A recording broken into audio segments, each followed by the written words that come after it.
नमस्कार, मैं हूं आशीष चित्रांशी और आप देख रहे हैं the news launcher. Hot topic with Hemant Atri. Hemant भाई को ले आइए स्क्रीन पर, जुड़ लीजिए। स्वागत है हेमंत भाई। वक्त है, वक्त कब किसको कहां पहुंचा दे।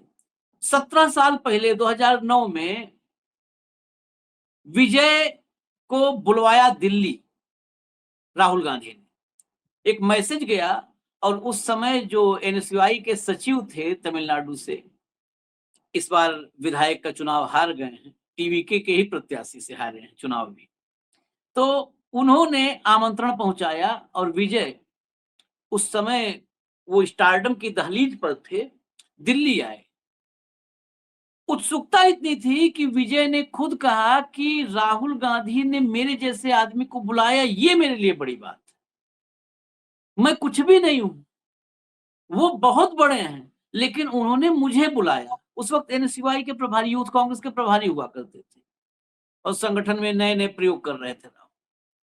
परिवार को समझने के लिए, अभी मैं खबर पे आ रहा हूं, परिवार को समझने के लिए एक और बात, विजय के पिताजी स्पेशली साथ में आए।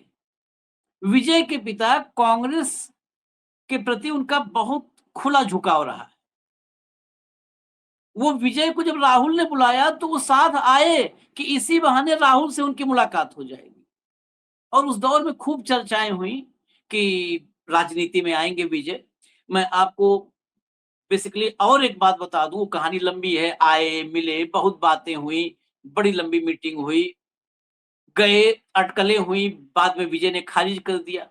इस बार बहुमत मिलते ही उनके पिता ने, विजय के पिता ने सबसे पहले राहुल और कांग्रेस को कहा कि समर्थन दीजिए, आप लोग साथ आइए, सरकार बनवाइए। सबसे पहला काउंटिंग चल रही थी तभी उन्होंने ऑफर कर दिया। उस समय ना आने के पीछे की एक बड़ी वजह जो बताई जाती है, इंडस्ट्री में स्टारडम की दहलीज पर थे और तमिल फिल्म इंडस्ट्री को करुणानिधि परिवार पूरी तरह से नियंत्रित करता है। कहा यह जाता है, मैं बहुत सारी जगहों से इंफॉर्मेशन को करके बता रहा हूं, कहा यह जाता है कि उस वक्त डीएमके की तरफ से, करुणानिधि फैमिली की तरफ से मना कर दिया गया था विजय को कि नहीं, चुनावी एंट्री मत करो तुम।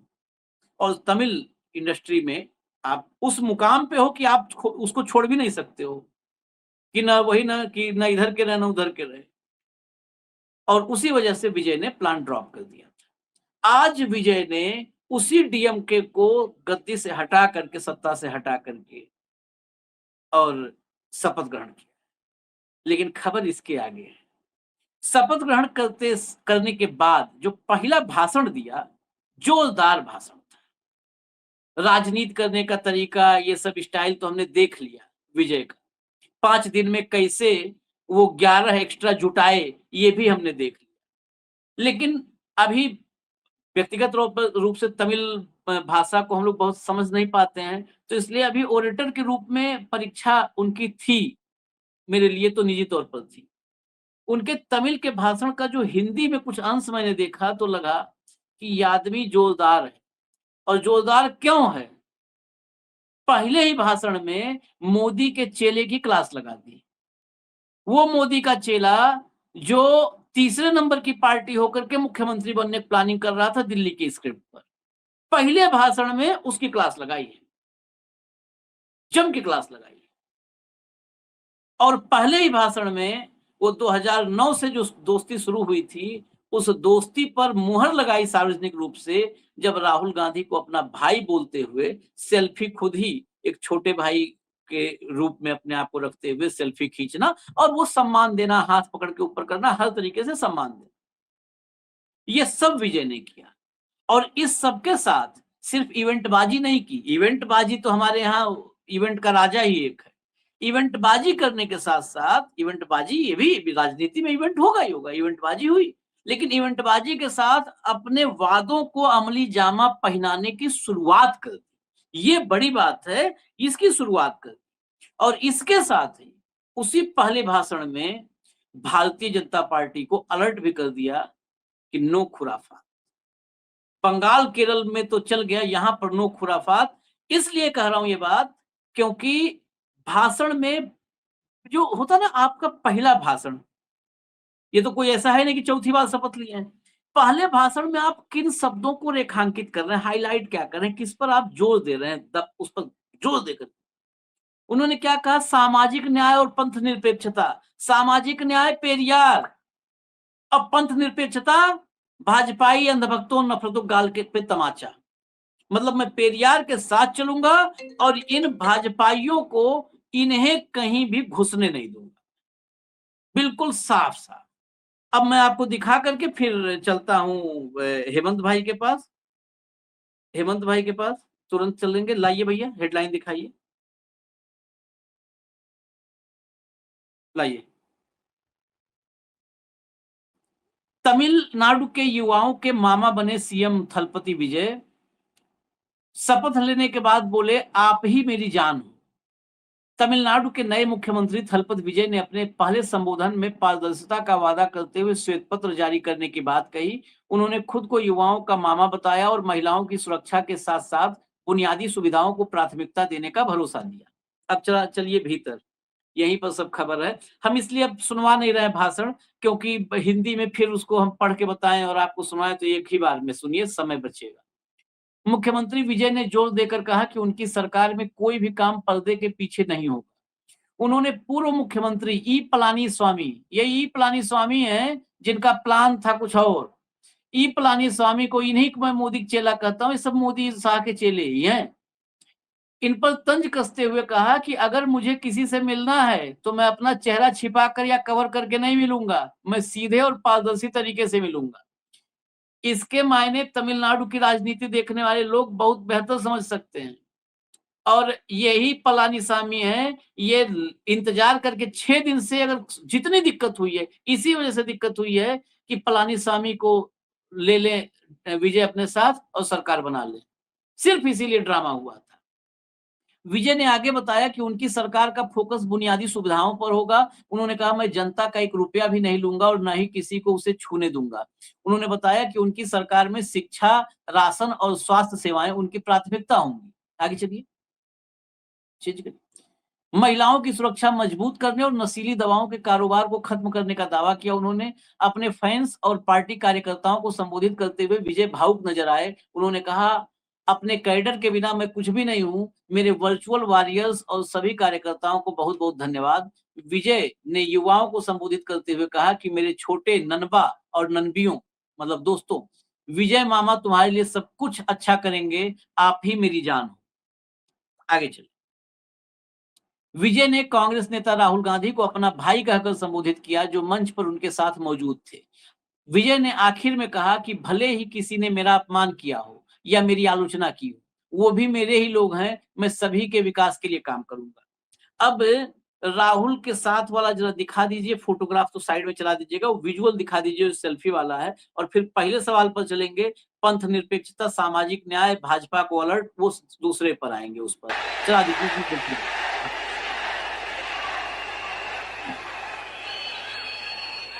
ये शपथ ग्रहण समारोह के वक्त के विजुअल्स हैं मंच के।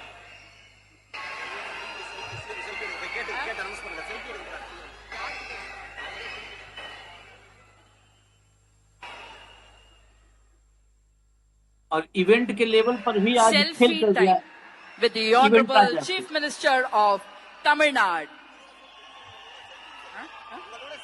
Unga kuda selfie, namma kuda selfie.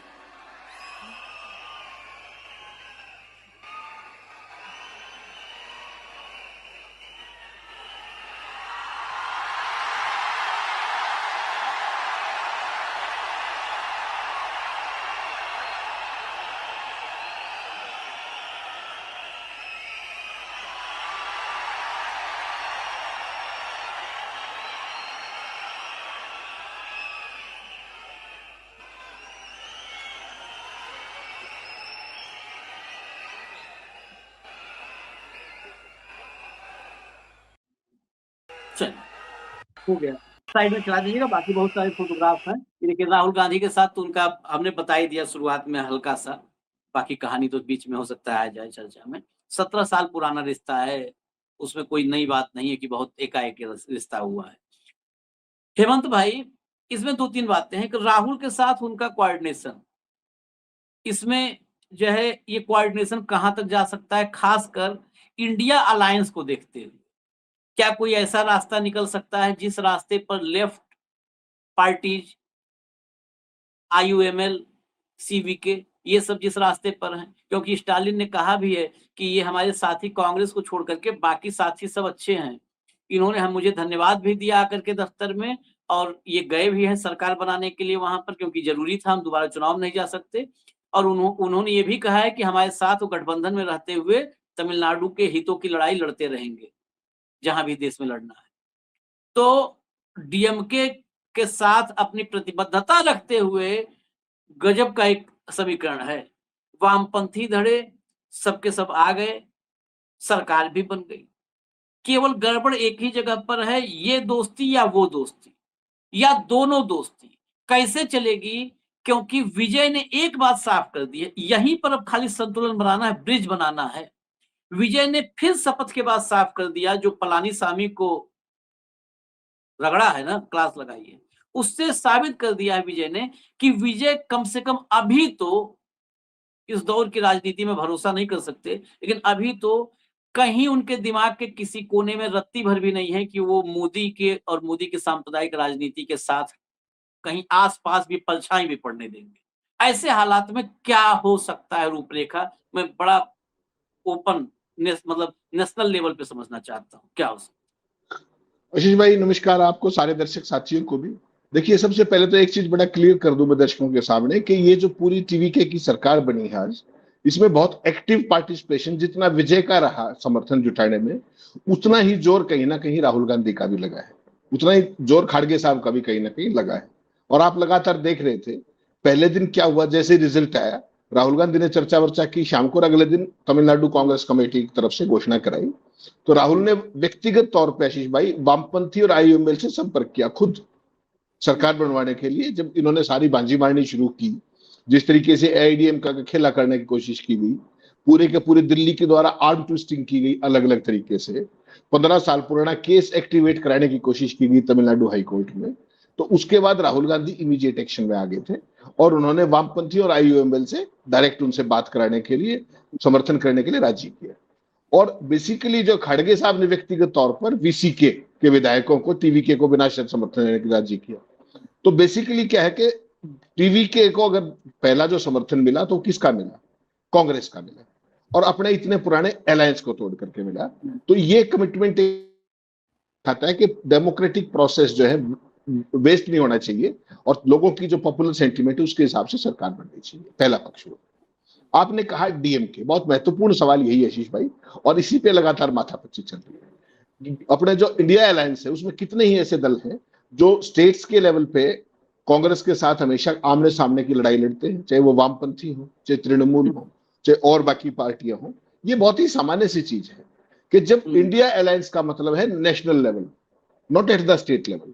कहीं पे स्टेट लेवल पे है, अच्छी बात है, नहीं तो स्टेट्स के अंदर विरोधी होते हुए भी दिल्ली के अंदर समर्थक हो सकते हैं। आपने ये बात 2009 में देखी, 2004 में देखी, और सरकार चली धुआंधार, कोई दिक्कत वाली बात नहीं। आपने सही शब्द प्रयोग किया कि एक संतुलन साधने की बात, और संतुलन साधना आज की जिम्मेदारी में सबके लिए सर्वाइवल का सवाल है। ठीक, तो उसको कैसे चला पाएंगे आगे? डीएमके वाला, हालांकि अभी तक, आज प्रधानमंत्री ने कहा ना कि टीवी उसने, राहुल गांधी ने, कांग्रेस पार्टी ने उसके डीएमके की पीठ में छुरा घोंप दिया। उन्होंने तो जो गोपा कि नहीं गोपा पता नहीं, आपने कितनों की गोपा है जरा वो एक बार चेक करवा लीजिएगा, वो ज्यादा ठीक रहेगा। आज विषय वो नहीं है, लेकिन प्रधानमंत्री जी ने आज पहला ही मौका काट लिया, वो भी तेलंगाना जाकर के। तो उनका अपना एक खास स्टाइल का अंदाजा है, वो लगे रहेंगे। कल तक टीवीके को बधाई दे रहे थे, सारी चीज दे रहे थे, और जब शपथ लेने की बात आई तो उनका राज्यपाल संविधान की सारी धज्जियां उड़ा रहा था। अपनी तो हिम्मत हो नहीं सकती राज्यपाल की किसी। तमाम जितने देश के सबसे बड़े से बड़े वकील हैं उनका सब क्या आपने स्टेटमेंट देखे, कपिल सिब्बल से लेके किसने नहीं कहा, सिब्बल ने और तमाम लोगों ने, कि कोई कारण ही नहीं है कि राज्यपाल ये कहें कि पहले आप समर्थन जुटाओ तब शपथ लो। ऐसे सैकड़ों उदाहरण मिल जाएंगे। लेकिन मोदी जी ने खेल कराने की कोशिश की, एआईडीएमके ने अपने तरीके से खेल करने की कोशिश की, पहले इस तरफ फिर उस तरफ होने की कोशिश की। तो थोड़ा सा ये संतुलन साधना आशीष भाई मुश्किल तो होगा, लेकिन ऐसा नहीं है कि असंभव होगा। और देखिए साउथ के अंदर आशीष भाई, मुझे तो पता नहीं क्यों एक ये बड़ी एंट्री दिख रही है, उसका कारण सिंपल क्या है कि पूरे दक्षिण भारत में अगर आप देखेंगे तो फिल्म स्टार्स का मुख्यमंत्री बनने का और नेता बनने का एक बहुत पुराना इतिहास रहा है, जो अन्नादुरई से शुरू होता है, आपको ध्यान होगा। उसके बाद करुणानिधि, उसके बाद एमजीआर, उसके बाद जयललिता, उसके बाद एनटीआर, और एनटीआर के बाद अभी पवन कल्याण वहां डिप्टी चीफ मिनिस्टर भी, ठीक, आंध्रा के अंदर। तो अब विजय आए हैं, एक नई तो ऊर्जा है 51 साल की केवल, और जो 17 साल पहले वाली आपने चर्चा की, बड़ी इंटरेस्टिंग चर्चा है वो, उस समय वो केवल एक एआईसीसी का मेंबर बनना चाहते हैं, दैट्स ऑल। और तब राहुल गांधी, जैसे आपने एनएसयूआई का जिक्र किया कि उसको रीऑर्गेनाइज करने की उसकी फिराक में थे, उस समय 34 साल के थे और लगभग 50 फिल्मों में उनका काम हो चुका था या होने वाला था, ऐसी परिस्थितियां थी। और इसीलिए कहते हैं वक्त का पहिया जब घूमता है तो पता नहीं लगता। कल वो एआईसीसी का मेंबर बनना चाह रहे 17 साल पहले, और करवट देखिए वक्त ने बदली, 17 साल बाद वो मेन प्लेयर है, और कांग्रेस पार्टी तमिलनाडु में उनकी एलआई। उसमें 2-3 चीजें हैं, देखिए हमारे यहाँ तो क्या है ना कि पत्रकारिता में भी जो रिपोर्ट सारा अगर आप देखेंगे, बेसिकली राहुल ने ही कॉल किया था, राहुल ने बुलवाया था, और राहुल ने बुलवाया था जो है वो, राहुल उनको वहां का तमिलनाडु में यूथ कांग्रेस की कमान सौंपना चाहते थे, दरअसल यूथ कांग्रेस की कमान सौंपना चाहते थे, और उसी पर बाद में विजय ने मतलब अपने पांव पीछे खींच लिए थे। तो विजय ने कदम पीछे खींचे थे। अब वही विजय ने कदम पीछे क्यों खींचे?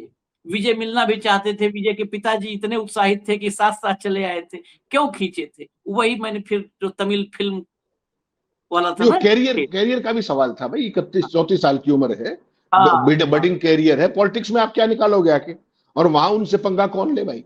जो कैरियर का जब सवाल है तो सारे का सारे उसको, पूरे तमिल फिल्म को सबको पता है किसका कंट्रोल कमांड है। तो सवाल वो नहीं है, सवाल ये कि वक्त का पहिया घुमा है। और अब मुझे लगता है केवल इस बात को यहीं तक नहीं, दक्षिण की पूरी राजनीति को नए से, क्योंकि जिस तरीके से मोदी जी ने पूरे उत्तर भारत को कैप्चर किया है, जिस भी तरीके से अब पूर्व को कैप्चर करने चल पड़े हैं जिस तरीके से, वैसे में दक्षिण का किला बचाने में एक बहुत महत्वपूर्ण इंस्ट्रूमेंट हो सकते हैं Vijay. That is point number 1। Number 2, DM के साथ बिगाड़ने का कोई मतलब नहीं होना चाहिए। उनसे पहले भी संबंध राहुल गांधी के बहुत अच्छे थे, जन्मदिन से लेके वो सारी चीजें। बीच में तमाम तरह के लोग होते हैं, जो इस तरफ के भी हों उस तरफ के भी, बहुत फर्क नहीं पड़ता। जो बड़े लीडर्स होते हैं, चाहे वो स्टालिन हो, चाहे राहुल गांधी हो, चाहे खड़गे साहब हो, उनको ये संतुलन साधने की कवायद आती है कि कैसे चीजों को समकालीन दृष्टि में, आज का दौर है जिसमें राजनीति के अंदर सर्वाइवल का एक सवाल है, उसमें अपने हाल पर कैसे छोड़ के आ जाते विजय। भारतीय जनता पार्टी तो चाहती ही थी कि एक स्टेट और कैप्चर हो जाए बैठे बिठाए, तो वो सारा बैलेंस साधना अपने आप में एक चुनौती तो होगी, लेकिन नामुमकिन नहीं।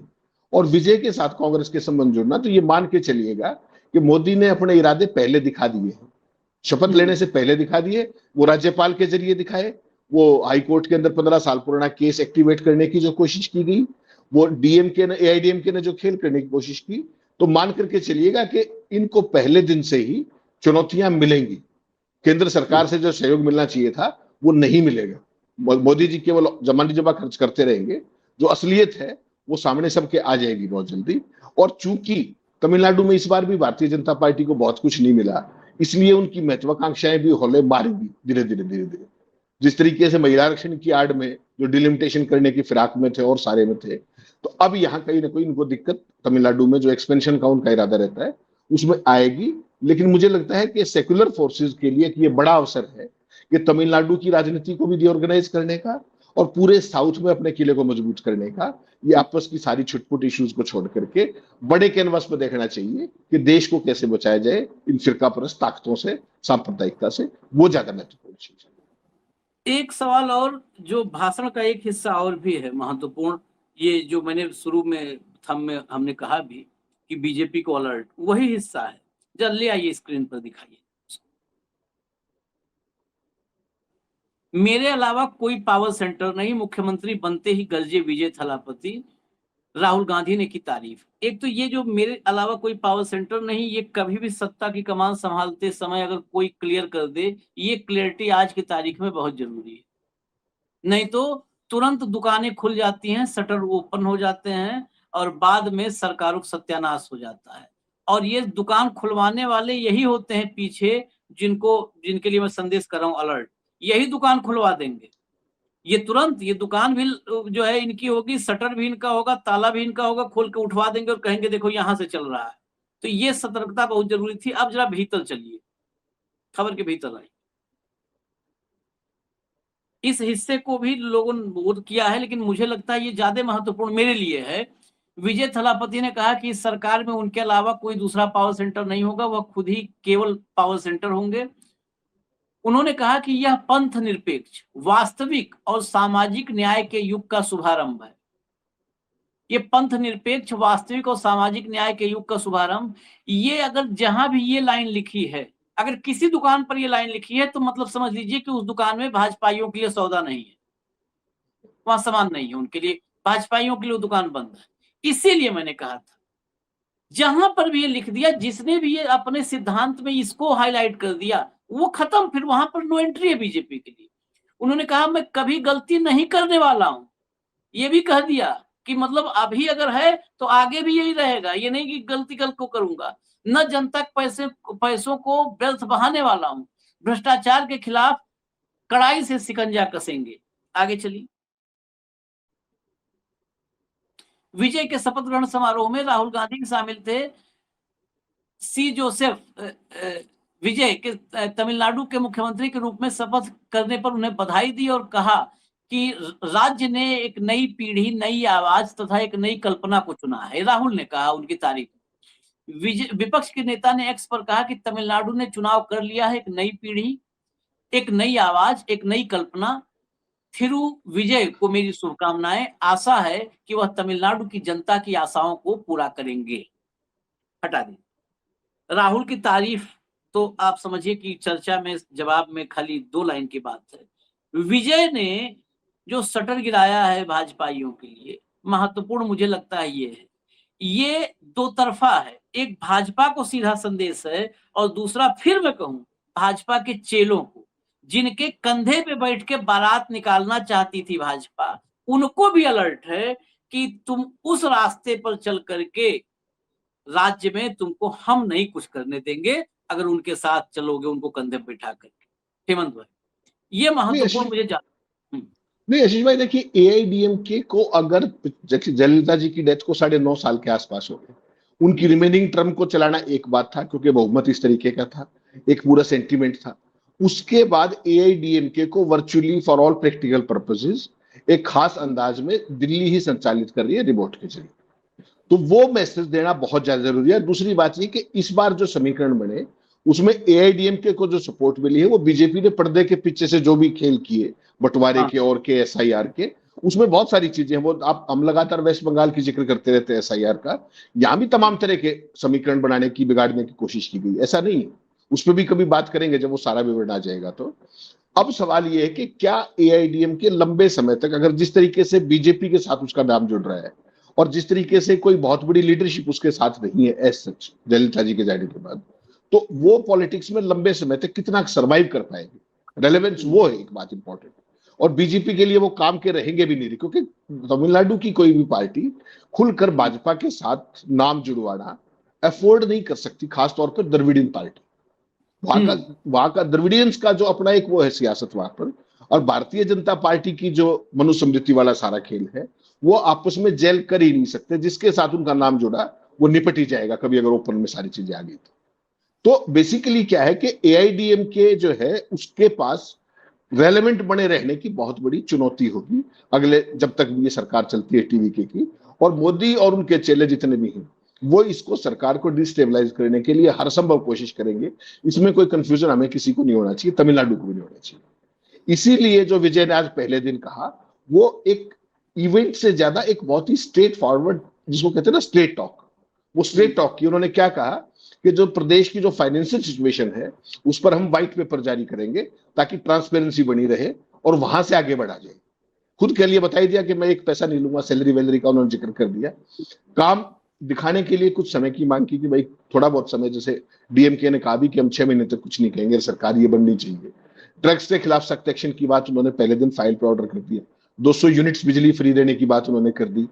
उसके अलावा उन्होंने जो कहा कि सत्ता का मेरे खिलाफ, मेरे अलावा कोई केंद्र नहीं होगा, ये बहुत बड़ी बात है, बहुत ही बड़ी बात है।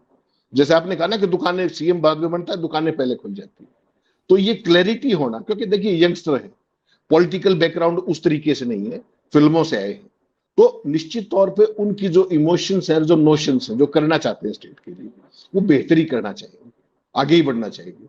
और तमिलनाडु में इस तरह का कल्चर भी है उनको साथ लाने के लिए। जो उन्होंने असली बात कही कि धर्मनिरपेक्षता वाली, वो सबसे महत्वपूर्ण बात मुझे लगती है। और उसी रास्ते पे अगर चलेंगे तो मुझे लगता है तमिलनाडु में कोई बहुत लंबी चौड़ी दिक्कत आनी नहीं चाहिए, क्योंकि पॉपुलर सेंटीमेंट पे है इनको। अभी तो देखना ना, तमिलनाडु में जो केस का नंबर दर्ज कराया है और सारा हाईकोर्ट के अंदर, अभी तो खेला शुरू हुआ है। लेकिन इनके लिए केवल एक ही तरीका है कि बिल्कुल स्ट्रेट फॉरवर्ड चलते रहें, सब कुछ ट्रांसपेरेंटली अगर रखते रहेंगे, तो ये केवल तमिलनाडु के लिए नहीं बल्कि साउथ की पूरी पॉलिटिक्स को एक नई दिशा दिखा सकती है, क्योंकि उनके पास कोई बैगेज नहीं है, कोई बैग एंड बैगेज नहीं, बिल्कुल साफ स्लेट से लिखने आए हैं, सब कुछ साफ है उनके सामने। आज की तारीख में अपनी पॉपुलैरिटी बढ़ाने का, क्योंकि उम्र उनके साथ है, राहुल का भी उनके साथ है, ओवरऑल जो शुरुआत में ही जिस तरह की चीजें प्रोजेक्शन चाहिए वो उनको आज मिली है, और सीधा सीधा जो मनुवादी ताकत है उनको वो चुनौती देते हुए दिखाई दे रहे हैं, धर्मनिरपेक्ष को कहकर। तो कुल मिला के बेहतर शुरुआत हो सकती है, प्रोवाइडेड वो अपनी इस लाइन पर चले। और मुझे लगता है well begin is half done, तो जो बेहतर शुरुआत हुई है उससे आधा काम तो लगभग हो ही गया। बाकी समझदारी से चलेंगे तो मुझे लगता नहीं कि बीजेपी जितना उनको तंग करने की कोशिश करेगी उतना उनकी पॉपुलैरिटी बढ़ेगी, क्योंकि जेन जी उनके साथ है, यंगस्टर्स उनके साथ है। और ये बात उन्होंने कहीं ना कहीं आज जोड़ने की कोशिश भी, खुद को मामा कह के, यूथ का रोल कह के, तो एक स्टाइल सिग्नेचर के तौर पर इसको आगे बढ़ा सकते हैं। और अभी शुरुआत है, आज के पहले दिन जो उन्होंने जो फैसले किए हैं वो बहुत पॉजिटिव दिशा में दिखाई देते हैं, वायदा पूरा करने के प्रति गंभीर भी दिखते हैं। वरना तो आपको पता है ना, जो घाघ मुख्यमंत्री होते हैं वो 200 यूनिट बिजली कब माफ करते हैं, चौथे साल में जाकर के ब्यूरोक्रेट समझाएंगे, कहानी सुनाएंगे, फला। अगले ने स्टेज पे साइन किए, सबके सामने 3 ऑर्डर किए। तो इसका मतलब उसकी जो कहीं ना कहीं जो इंटेंशन है वो बेहतर है, नोबल इंटेंशन है, और तमिलनाडु के लोग इस बात को समझेंगे और यूथ भी समझेंगे, ऐसा आप बात।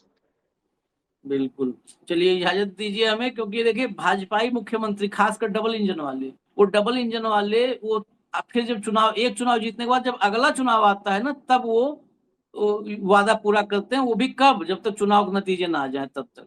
1500 से 2100 करना था या कितना महाराष्ट्र में लाड़की बहना, आज तक नहीं हुआ, आज तक नहीं हुआ, नहीं पड़ा। लाभार्थी 60% कट गई ना, हो तो गया, लाभार्थी 60% काट दी। ये दिल्ली में वादा हुआ था, ये होगा, आते ही ऐसे बटेगा, घर में पहुंचेगा, दिल्ली इंतजार करते रहे लोग बैठ करके। ये सब तो खाली वादा करते हैं, केवल वादा करते हैं। प्रधानमंत्री, मुख्यमंत्री छोड़ दो, प्रधानमंत्री महाराष्ट्र में कह के आए, किसानों के बीच गए, किसान नाराज थे सब। 6000 रुपया सोयाबीन का मिलेगा, किसान कहे कि चलो यार अब चुनाव बोल के गया है, अब तो देगा। जैसे ही चुनाव खत्म हुआ, जब चुनाव था तो उस समय 4200 रुपए का रेट था, 6000 बोल के आए, तो लगा सबको कि हाँ यार कम से कम लागत निकल आएगी, 2 पैसा मुनाफा होगा। चुनाव खत्म हुआ, वो जो 4200 था वो 3800-3700 पे आ गया, 6000 देने का वादा करके आए थे। तो ये तो नरेंद्र मोदी हैं। तो ऐसे अगर ऐसे दौर में कोई अपना कहा हुआ पहले दिन से पूरा करने लगता है तो पॉजिटिव तो दिखता ही दिखता है। धन्यवाद हेमंत भाई, बहुत बहुत धन्यवाद, नमस्कार।